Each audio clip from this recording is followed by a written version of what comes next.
What's the word, YouTube? It's your boy Quillysantana, and you watching the Brains of Sports.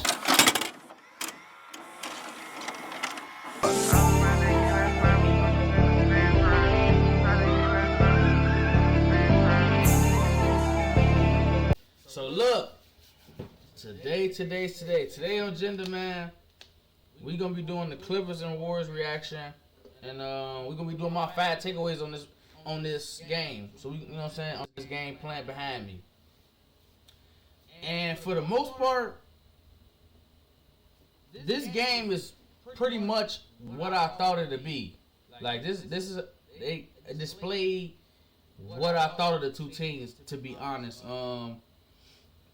was an amazing game. My girlfriend took me out to the Red Sox game versus White Sox, so I missed like the first half. I had to go back and rewatch, but I missed like the first half and like half of the third quarter. Caught the third and the fourth quarter in overtime. But this was an amazing game. Kawhi played 47 minutes, 33 points, 7 assists, 6 rebounds. Harden had 39. Steph had 36. Jimmy had a 30 ball. Crazy game. This is one of the things about the play-in that actually makes sense, because we might end up with games like this where we actually have playoff intensity.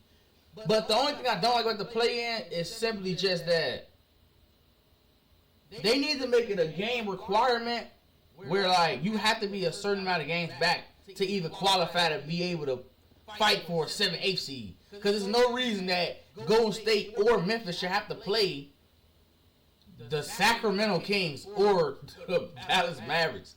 They is trash. So there's no reason for them to be playing them guys. Like, they really don't need to be playing at all. Like, they don't need to be playing them.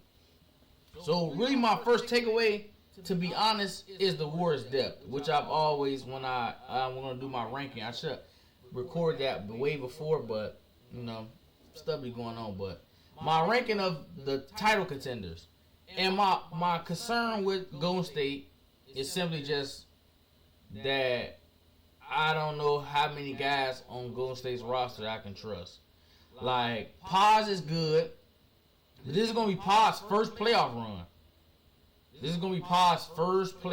Like, Paz was not on that 22-2 team. Most Moody is going to be his first playoff run, getting real go. He wasn't getting no real PT for real. Kuminga, Quentin Post, Jackson Davis off the bench, Santos. A lot of those guys, this is going to be their first real run. And Curry didn't even play Kuminga yesterday. Curry didn't even give Kuminga no run at all. So, a lot of their depth, this is going to be their first playoff run. You know what I'm saying? And that concerns me, because how many of those guys can you trust? How many of them guys are going to respond well to playoff pressure, playoff schemes, playoff sets? You know what I'm saying? What's really expected from them? Also, guys, even like GB2. GB2 is a great defender, but GB2 can't shoot that well, considering that he played, if I'm not mistaken, like 25 minutes. Yeah, GB2 played 25 minutes yesterday. 0 for 1 from 3. He only took 1, but him being on the court with like Draymond, I know Draymond hit 4 threes. He hit 4 threes yesterday, but that's not really Dre's game. Dre has been better this year than he's been in his recent years, but he's been like streaky this year. So he can get hot a little bit and he can knock a few down, or he might go 0 for 3. You know what I'm saying? He can go 4 for 5, or he might go 0 for 4. So can't really count on Dre to be a shooter. Jimmy's shooting like 28% from the 3 this year. He went 0 for 2 yesterday. So it just to show you, man, how great Stephen Curry's gravity is. Like, all the actions and the cuts that they make and stuff like that, especially when Curry's on the floor, the gravity and the tension that he holds is insane. You know what I'm saying? Just if you see that play right there behind me, just what he can cause just by him just going around a simple screen. It's amazing. Just like that play. Gary didn't even have to shoot no 3, because it turned into like a 4-on-3 once the guys are trying to double Steph and he's getting all the attention. So, but that also does concern me, just going into certain matchups, not having a lot of guys that that can actually shoot the ball teams forces certain guys to shoot. Buddy Hield played 16 minutes yesterday, but Buddy Hield really doesn't get a lot of go. But they never usually give Buddy a lot of go. And Buddy, I don't think Buddy has the I don't know about Buddy confidence. Like, you see Paz confidence is through the roof right now, but I'm not quite sure about how Buddy feels on this team right now, because Kerr doesn't really play him. Kerr doesn't really run no plays for him. If y'all seen the clip that when Buddy Hield was like, Steve Kerr told Buddy Hield, Buddy meet Steph, Steph meet Buddy. Buddy is the greatest shooter ever. You might want to pass him the ball when it's open. So it's like, I would have told him, like, so if I'm open, you don't want me to shoot it? Like, what are we talking about right now? Like, I don't know. I don't feel like he had Buddy on a leash, and he's probably the second best shooter. No, not probably. He is the second best shooter on this team, and they don't do anything to help Buddy at all. So I don't know who else can they go to. Moses Moody, 30 minutes yesterday. He did a bunch of cardio. 4 points. He did have 3 steals though, but he was a minus 14. 30 minutes, 4 points. Over 1 from 3. That's really my only concern. But other than that, as far as Steph, Jimmy, and Draymond, that big three right there is just very, very good. High basketball IQ from those three. High basketball IQ. And that's why they're able to win a lot of games, because they're smarter than a lot of guys that they're playing. They're just able to outsmart a lot of guys that they're playing. But my fear is not with, like, them being able to beat Houston or them able to beat Memphis or nobody like that. It's just beating the teams that I feel like are in the higher upper echelon of teams in the West, such as the Clippers, Lakers, Thunder. Are they gonna be able to knock off those teams just by not having enough talent? Because Jimmy and Dre and Steph gonna be able to keep them in plenty of games and win them games just off their high IQ and that they're still good at their age. You know what I'm saying? Do what they're still doing. But they're just, I don't know if they have the depth and enough talent to beat those teams that have high IQ players just like them. My next takeaway is actually the size. The Warriors got out rebounded by like 11 rebounds last night or yesterday. It was like 22-33. Zubac, I think he out rebounded. I seen on Twitter like he out rebounded the Warriors starting 5 by himself. You know what I'm saying? So that was crazy.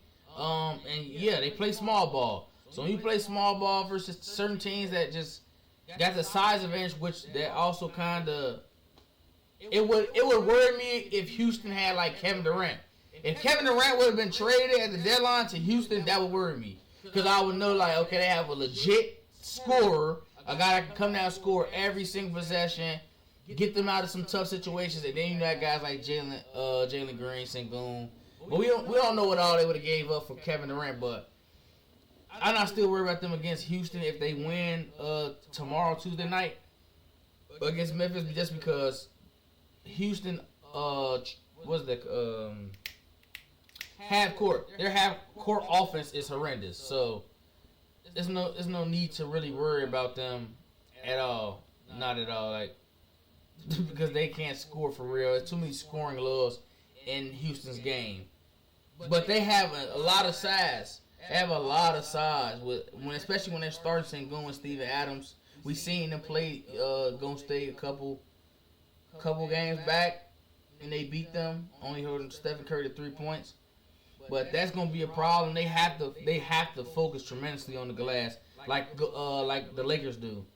Even though the Lakers have like jumbo wings, everybody's like 6'8", 6'7", 6'9". They have to focus on that, just on some fact that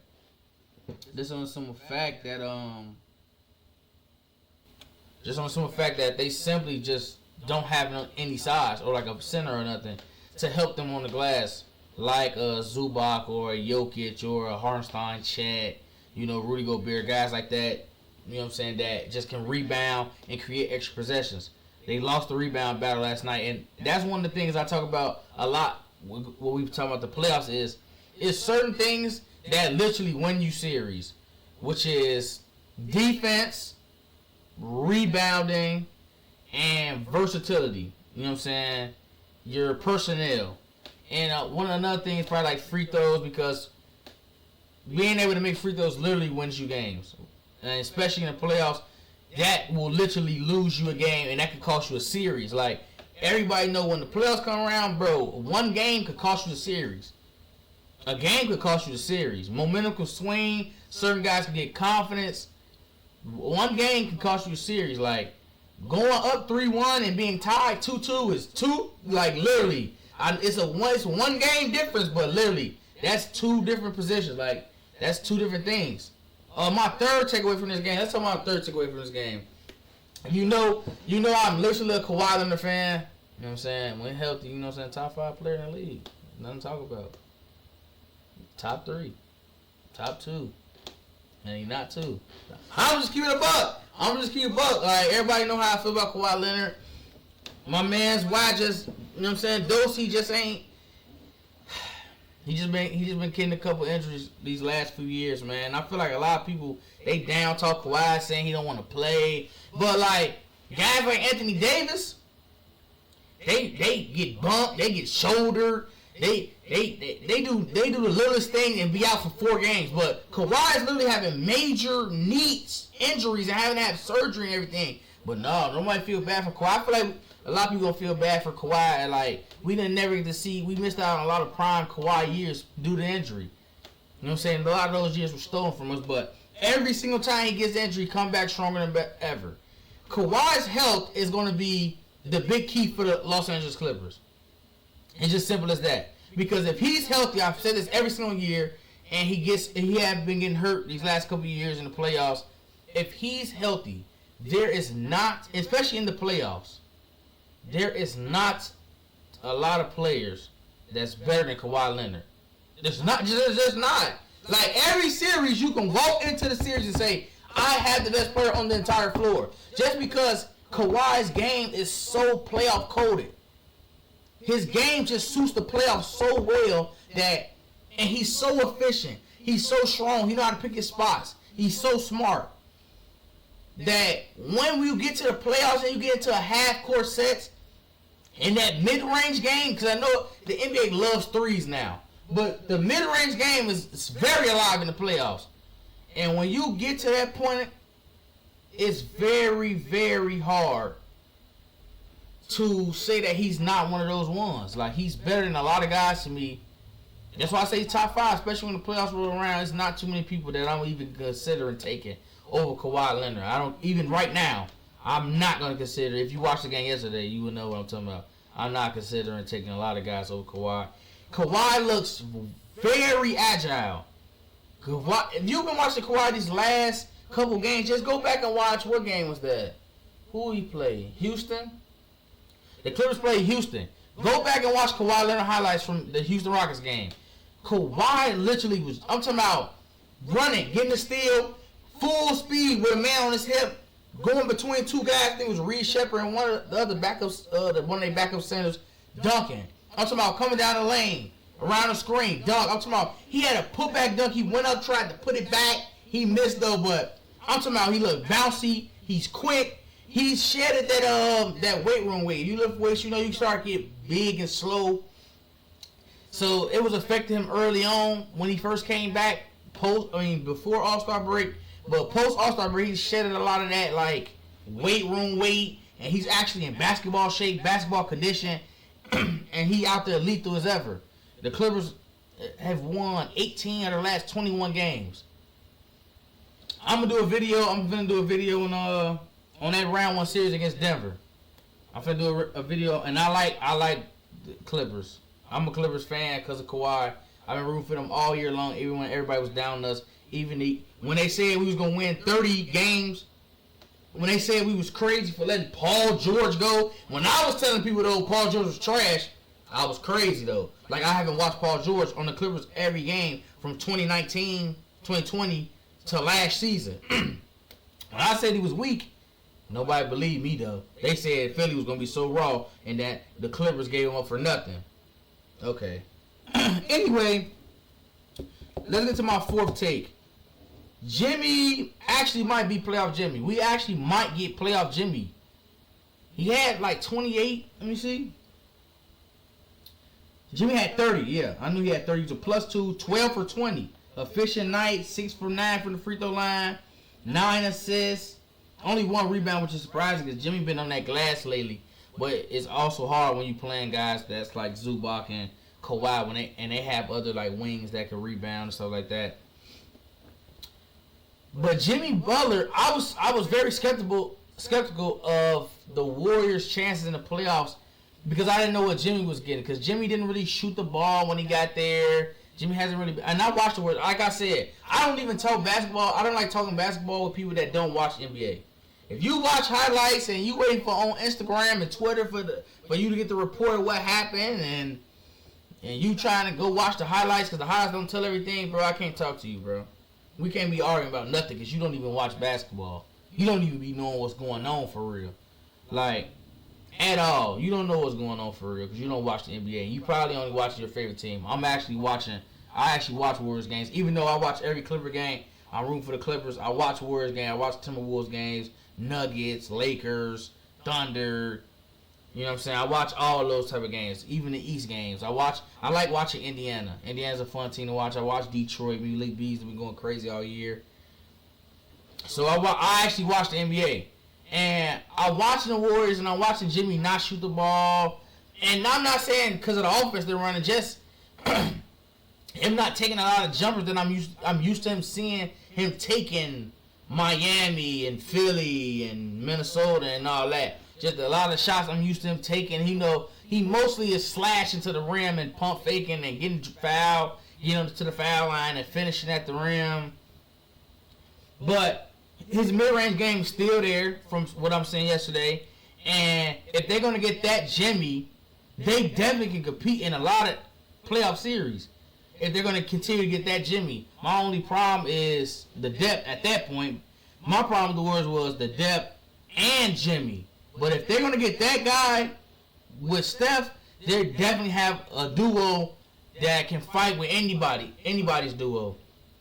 But like I said, the number one problem with them, my take, is they don't have enough depth to actually win the finals. They can compete, but they have to get more depth. And I don't want to say they can come back the next year. You know, Curry, 37 now? Is he 36, 37? He going to be like 38 next year. Jimmy got another year. Draymond another year. That age, I don't know. I don't know if they're going to be... We don't know what to expect next year, so... They just gotta hope that bench, you know, guys like Quinn Post can be able to come in and give you a lot of valuable minutes, hit threes. Moses Moody has to be better. He has to get him more from the shooting guard position, especially when you're not going. Cause like Chris Dunn's not a shooter, but Chris Dunn went 3 for 3 from the 3-point line yesterday. Chris Dunn also had 6 assists, 3 steals. Like, Chris Dunn is one of the best point of attack defenders in the entire NBA. As for guard, I'm talking about one of the best defenders in the NBA. Like, I'm telling you, as a guard, if you go, you have to watch Chris Dunn, bro. Chris Dunn like that. KD like that, man. Chris Dunn's like that. And Moody's not providing that type of impact on the defensive end. So he has to do more. He has to rebound, shoot better, be able to score more, something. But he got to provide more out of that 2 spot if he going to be in that starting lineup, and they need more help with that depth. Moses Moody has to be better. My 5th takeaway is just Norman Powell being a real X factor. Norman Powell had 11 points yesterday, I believe. Norm had 11 points. Let me see that. Is that Norm? Yeah. Plus 17. 11 points. 44 minutes. A lot of cardio. 4 for 13. And 1 for 6. But he went 1 for 6 yesterday, and he's a 42% 3-point shooter. Norm Powell's a lights-out shooter. So, like, he's a real X factor. Because, mind you, Kawhi had 33, Harden had 39, and I believe Zoo had 22. He only had 11 points, and they had 124. Now, I guess you could say some, because you're not expecting Chris Dunn to go 3 for 3 from the 3-point line every game. So, some of that's going to go to, Norman Powell. But I'm saying, like, they got 124 points. And at one point, Norman Powell was averaging 24 a game. He's down like to 21 now, since Kawhi came back. And he had a little injury, but he's averaging 21 a game. It's a 20-point per game score we talking about. So, if you get him rolling, it's hard for you to guard them. And it's not going to be hard for Norman Powell to really get his stuff off. It's not going to be really hard for Norman Powell to have any type of success for real. Any type of success for real. Ooh, hold on. I went to the wrong stuff. But yeah, it's not going to be hard for him to have any type of success just on the simple fact that Kawhi and Zubac and Harden is going to draw so much attention. They're going to draw so much attention, so he's going to have a lot of opportunities to catch and drive, catch and shoot. They're going to run some Chicago action for Norm, and he's going to have a lot of opportunities just to be guarded by, the third best perimeter defender. It's probably, the best defender going to be guard Kawhi or Harden, because they want the point of attack, screen navigation, and then somebody got to guard Kawhi. They got to focus on Zubac. And then it's he like an afterthought, but he's a 20-point per game scorer. So, he's a real X factor because at any given moment, he can go out there and get you 30. We know this already. This is proven. We know this. He was doing this for 50 games or something, 40 games of the season, right before All-Star break. He should have been an All-Star. He literally should have been an All-Star. He's averaging 24 points per game. And this wasn't like on the Washington Wizards or nothing like that. The Clippers before All-Star break was the 4th or 5th seed. They were 31 and 23. They just literally end up going they lost 6 out of 7 after the All-Star break, which brought them down to the play-in. But they were an 8-game team above 500. So this was a winning team. He was averaging 24 points on. So yeah, the Clippers ceiling is very high when you can get the production out of those three, and then you got a guy that can give you literally averaging 20 points per game. And on a bad night, you score 124 points. You see what I'm saying? The offensive ceiling is high. It's very high. And then Bogdan went 2 for 7 yesterday. Really didn't give you nothing. You didn't really get too much from the bench. Derrick Jones Jr. had 3. You didn't get nothing from the bench. You got 8 points from the bench. And they have a good bench. But you didn't get anything from the bench at all. And Batum didn't even play.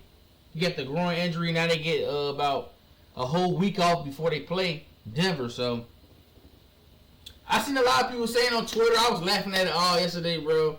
I seen them saying Steve Kerr was a terrible coach and Steve Kerr drew a dumb play. I don't think the play was that dumb, to be quite honest. I thought it was a good play for Buddy Hield. He just smoked it. Now, the fact that he hit the bottom of the backboard was crazy. But other than that, I don't think nothing was wrong with the play. Because as a Clippers fan, I'm literally sitting there screaming at the TV, Ty Lue, tell them I don't give a fuck who. I don't care. Who shoot it? They can shoot it wide open. They can be passing it in. They can be standing in the corner like this. Finna just by itself. I don't care. If he hit it, he hit it. But we're not giving 30 the ball. Do not let 30 touch it. If 30 touch the ball, I should see about 3 people on 30. I don't care who else shoot it though. I really don't. If we lose, and that's the risk I'm willing to take because I don't know about that depth. I really don't. And if you seen when you watch the play, when Curry go to screen, Kawhi just grabs Curry like I'm not chasing Buddy Hield because I'm not even gonna let the chance for you to even be able to get the ball, which is why he was open and Norman Powell had to run over there, but Norman Powell just sold. Buddy Hield just sold. It was simple as that. I feel like it was a great play because everybody in the arena knew that the ball might be going to Steph. I was screaming, "Don't let him touch the ball." I don't care who shoot it. So I feel like that's how I feel. I feel like the Warriors fans should really be mad at Draymond. Draymond blew this game. What people are not talking about is that Draymond at the end of the 4th quarter, if you watch the game, you know exactly what I'm talking about. At the end of the 4th quarter, They sub. Ty Lue calls a timeout. They sub Steph out. It's like 18 seconds left. It's probably about 5 seconds left on the shot clock as Kawhi get the dribbling. It get down to probably about 3 to 2 seconds. Kawhi goes to crossover, trying to get a mid-range pull-up. And Draymond fouls him. Which put like 10 seconds left on the clock.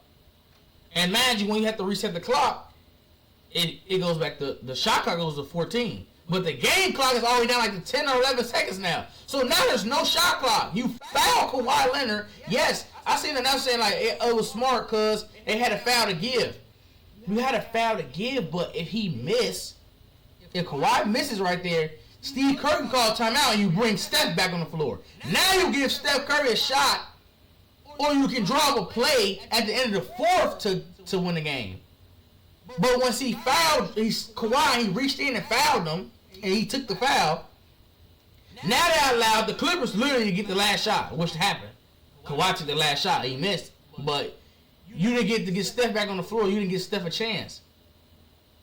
And then also in overtime when Gary Payton swings Draymond the ball, instead of Draymond just going up and laying the ball up, I don't know what gymnastic Karate Kid movie or scene he was trying to pull right there, but instead of him just taking the ball up, the man Draymond literally jumps up, kicks his leg up in the air, and smokes the layup, trying to dive into Kawhi. When he could have just laid the ball up.